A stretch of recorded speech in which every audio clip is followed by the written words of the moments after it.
All right, folks, welcome back. Continuing our breaking news coverage tonight, Judge Bruce Reinhart has ordered the Department of Justice to unseal a partial redacted version of the Trump raid affidavit. It's going to be due by noon next Thursday, if memory serves. Here with her legal expertise, former legal counsel to President Trump, constitutional law attorney, Newsmax contributor, and host of the Jenna Ellis Show. She wears a lot of hats, folks. Jenna Ellis, and she looks smashing in every one of those hats. Jenna, great to have you here. Your take on a partial release of the documentation, redacted release of this affidavit, the documentation. What's your take? Yeah, well, we hope that it'll be at least a little bit meaningful. And the judge has said that the DOJ has their opportunity to submit redactions up till noon next Thursday, the 25th. And so the DOJ has already said that releasing anything, in their view, of course, would paralyze their investigation and would compromise everything. And so likely their redactions will just be a black sheet. So then the judge will have to decide whether or not he is going to ultimately decide on those redactions and actually submit something to the American public that is more meaningful. And so hopefully, because of the political pressure, and really only because President Trump brought attention to this, now hopefully we will actually get the transparency that Merrick Garland promised, but of course is not forthcoming with. Well, let me just ask you, because let's just say that the Department of Justice decides that they had forethought on this. I know that's a big if.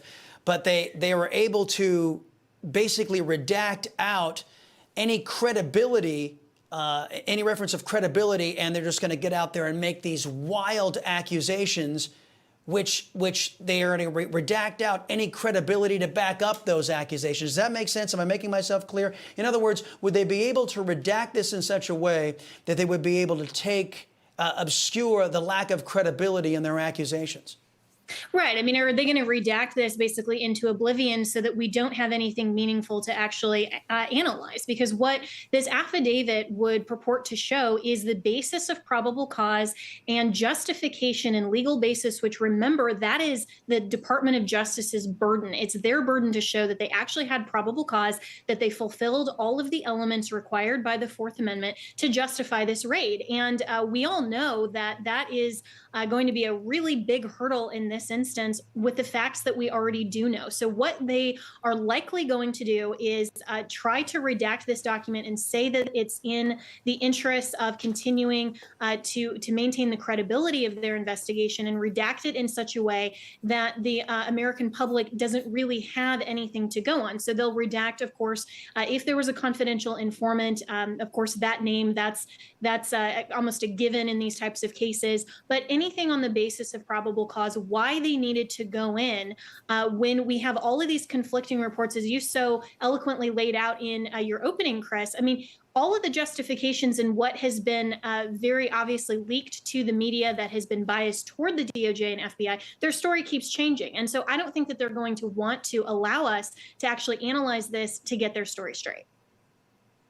Well, I think you're right. We just talked to Guy Reschenthaler, Congressman Guy Reschenthaler, and he said that just the warrant itself, there were some flaws. And I wanted to get your impression of this, because he points out that there were less invasive ways of getting the documentation that the DOJ claims it wants, number one. Number two, that there was no criminal act stipulated in the warrant. It wasn't criminal. So it was a civil statute. Let me just ask you, do you think that it was a civil statute? So let me just ask you, do you think this judge is undertaking some CYA here in trying to backpedal, and maybe that's why he's starting to put pressure on the Department of Justice, maybe to save his own credibility? That's entirely possible. And, you know, it's also possible that he's trying to save himself by not allowing more that should be redacted to actually come out in the public. And so this will have to be appealed and also go through the court process under seal so that only the parties have access to this. But it's also incredible that if any of this was actually in favor of the FBI, we know that it would have been leaked already to, you know, the Washington Post or Politico or CNN or one of the far left outlets. And the fact that the raid itself wasn't even leaked, and that, you know, CNN wasn't there with its cameras at 8 a.m. already at Mar-a-Lago just shows that likely the FBI was trying to just go in under cover of darkness and just go in and get whatever it wanted under this pretext of a raid. And it's only because President Trump is so underestimated manipulated by the left, and he uses media to his advantage. He is the one that actually blew the whistle on this on the FBI. I think they had no idea and no intention that this would ever become public and that they would be fighting this fight.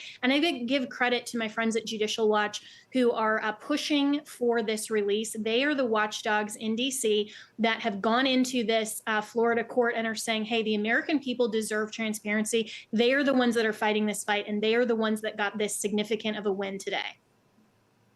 I have said it before, and I will say it again. Thank God for Judicial Watch. Jenna Ellis, thank you very much. Appreciate the time. Pinch hitting today with the breaking news.